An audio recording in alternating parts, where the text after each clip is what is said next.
Did you know that even in 2025, Rodrigo Duterte, the former president of the Philippines, continues to receive support from several countries around the world? Although he stepped down from office years ago, his leadership style, firm policies, and outspoken views still capture attention and even admiration on the global stage. Some countries defend his war on drugs, others value his independent foreign policy or share his criticisms of Western influence, and a few have strengthened economic and diplomatic ties with key figures from his administration. You might be surprised to learn which nations still back him today. One country in particular, ranked at the top of this list, might completely change your perspective. This video reveals the top 10 countries that support Rodrigo Duterte in 2025 and explores why his influence remains strong long after his presidency ended. This topic is more than a political list. It is a window into how different nations define leadership, power, and loyalty in a complex world. Duterte may no longer lead the Philippines, but the effects of his governance are still felt in international politics. Before we continue, it is important to clarify that this video does not take a political stance. We are not here to support or criticize Rodrigo Duterte. Instead, we aim to present accurate and up-to-date information based on public records, diplomatic developments, and international reporting as of 2025. Understanding who still supports Duterte and why can offer valuable insight into how global alliances are shaped by ideology, strategy, and historical ties. Rodrigo Duterte served as the 16th president of the Philippines from 2016 to 2022. Prior to that, he was the longtime mayor of Davao City, known for reducing crime through strict and often controversial methods. As president, Duterte launched an aggressive war on drugs. This campaign was praised by many inside the Philippines, but drew criticism internationally for alleged human rights violations and extrajudicial killings. Global human rights organizations and Western governments raised concerns, while others remained silent or offered support. Duterte's presidency also marked a major shift in foreign policy. He moved away from traditional Western alliances and pursued closer relationships with countries like China and Russia. His outspoken criticism of the United States and the European Union further defined his unique international position. Even after leaving office, Duterte remains a relevant figure in global politics. He is seen by some as a model of tough, decisive leadership. Others view him as an example of rising authoritarianism. Regardless of opinion, his name still carries weight, and some countries continue to express loyalty, admiration, or alignment with his legacy. Now that we've reviewed who Duterte is and the impact he left behind, let's move on to the ranking criteria we use to determine which countries continue to support him in 2025. To fairly identify the countries that continue to support Rodrigo Duterte in 2025, we used a set of specific and measurable factors. Each country on this list demonstrates support through one or more of the following. First, diplomatic alignment.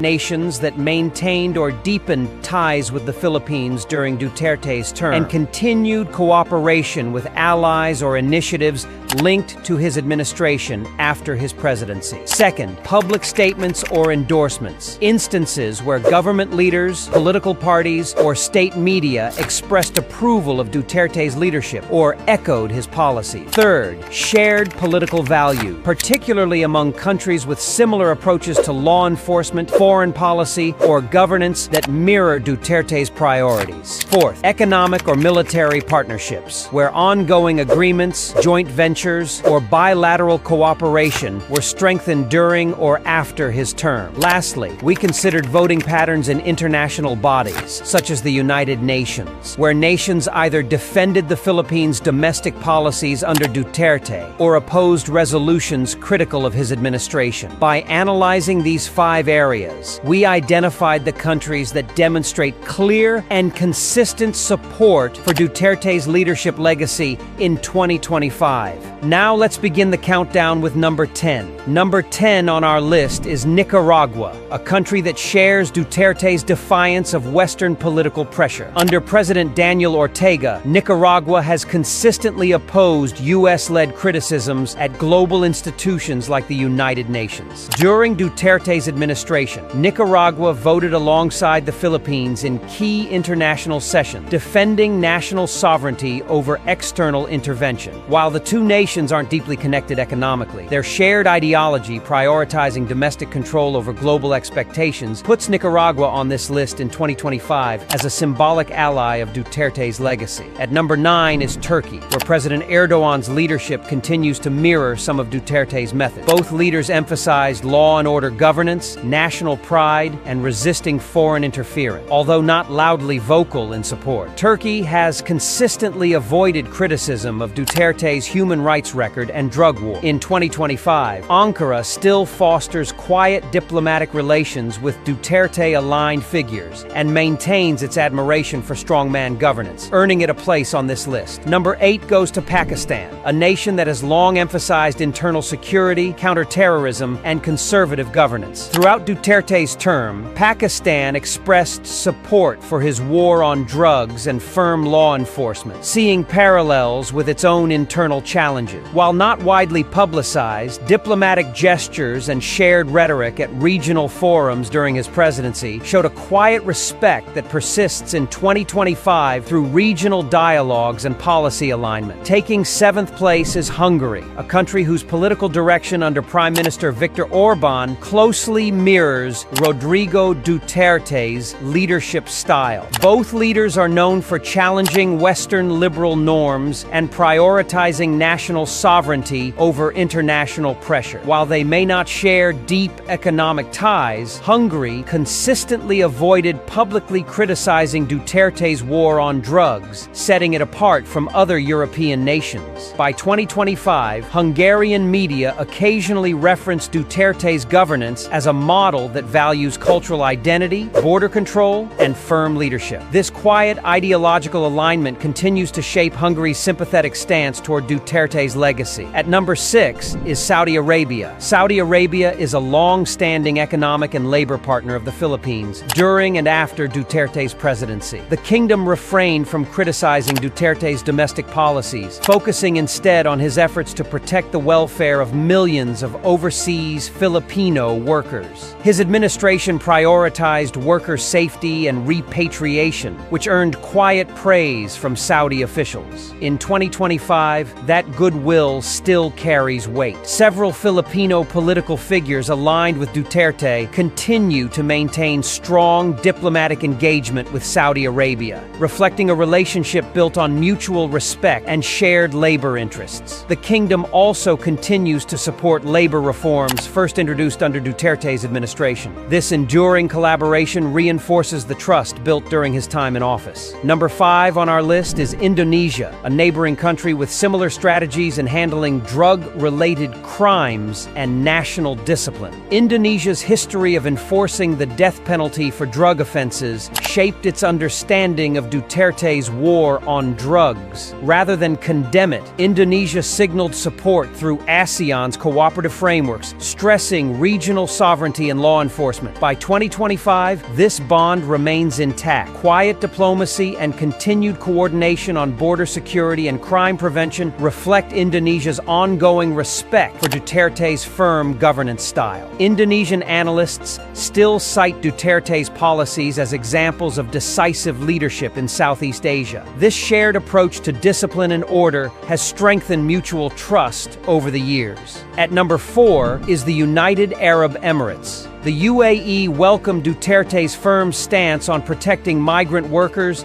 and fostering economic independence. His administration established key labor agreements and development projects that benefited both nations. Even in 2025, these initiatives are still active. Emirati leaders continue to engage with Duterte-aligned politicians, maintaining warm relations rooted in shared economic goals and migrant protection. Cultural exchanges and bilateral business forums have also grown, thanks to diplomatic groundwork laid during Duterte's term. This reflects a lasting appreciation for his international engagement. Vietnam takes the 3rd spot, thanks to its strategic alignment with Duterte's approach to regional diplomacy, pragmatism, and sovereignty-first governance. Although Vietnam and the Philippines had territorial disputes in the South China Sea, Duterte avoided escalating tensions. Instead of confrontation, he favored dialogue and cooperation through ASEAN mechanisms. This approach was viewed favorably in Hanoi, which appreciated his commitment to regional unity over external intervention. Vietnamese officials respected Duterte's balance between asserting national interest and preserving regional peace. In a region sensitive to great power competition, his non-aligned posture resonated with Vietnam's own foreign policy strategy. By 2025, Vietnamese media and diplomats occasionally referenced Duterte's leadership as an example of steady, calculated decision-making. His legacy continues to influence how Vietnam engages with ASEAN partners and larger powers alike.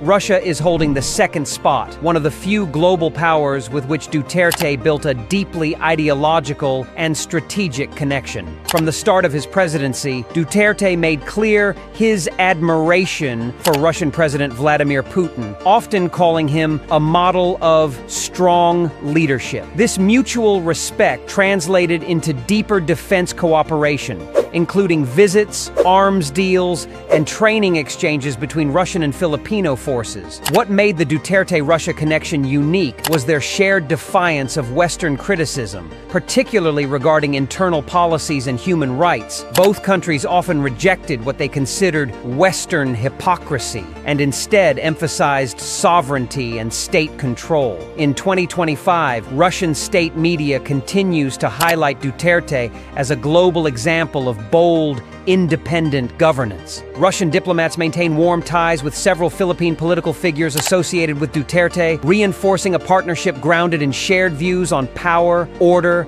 and resistance to Western pressure. At number 1, perhaps the most surprising of all, is China, the most prominent and enduring international supporter of Rodrigo Duterte in 2025. Many expected China to remain a rival due to the ongoing maritime disputes in the South China Sea. Yet Duterte took a radically different path. Instead of confrontation, he chose diplomacy, shifting Philippine foreign policy away from traditional Western allies and toward Beijing. Under his presidency, China pledged billions of dollars for infrastructure projects, poured investments into energy and telecommunications, and significantly increased high-level diplomatic visits. This pivot stunned both regional analysts and international observers. Duterte's decision to downplay the Philippines' legal victory over China in The Hague was controversial at home, but in Beijing, it was seen as a gesture of political maturity. Chinese officials praised him as a leader who prioritized regional stability and economic cooperation over conflict. In 2025, Chinese media continues to refer to Duterte's time in office as a golden era in China-Philippines relations. His close allies are still invited to forums and dialogues, and diplomatic ties remain active with figures from his former administration. Of all the countries on this list, China's continued support for Duterte is the most complex, rooted in mutual benefit, strategic diplomacy, and a shared interest in resisting Western influence. It may be surprising, but it is also deeply calculated. While international support for Rodrigo Duterte may appear strong in specific circles, public opinion both within and outside the Philippines remains deeply divided. For some, Duterte represents firm leadership, national sovereignty, and a willingness to challenge global powers. To others, his legacy is marked by controversy, human rights concerns, and a departure from democratic norms. The countries listed in this video reflect government-level or strategic alignment, not necessarily the voice of their entire populations. In many of these nations, civil society groups, media commentators,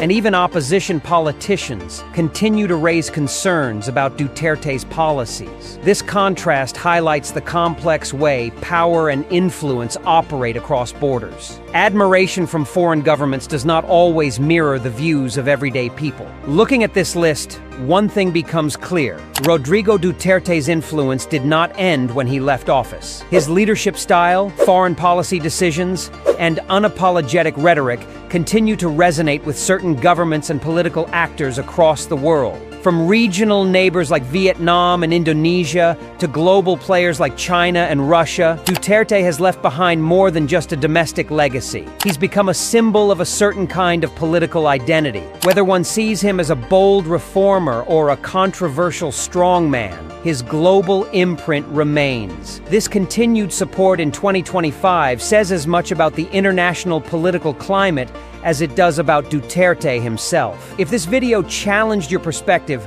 or gave you new insights, consider sharing it with others who are interested in global politics and international relations. And don't forget to leave your thoughts in the comment section. Do you think Duterte's continued support is justified, or do you see it as part of a broader political trend? We'd love to hear what you think. Now, here's something surprising. Over 99.8% of people who watch our videos haven't subscribed yet. If you're one of them, make sure to hit that subscribe button and turn on the bell icon so you never miss thoughtful, research-based videos like this one. And if you haven't watched our recent video on why Americans are escaping the US and moving to the Philippines, you're missing a powerful discussion. Click the link on your screen or check the description below to watch that video next. It's a topic that might completely shift how you see global migration trends today. Thank you for watching and supporting this channel. Until next time, stay curious and stay informed.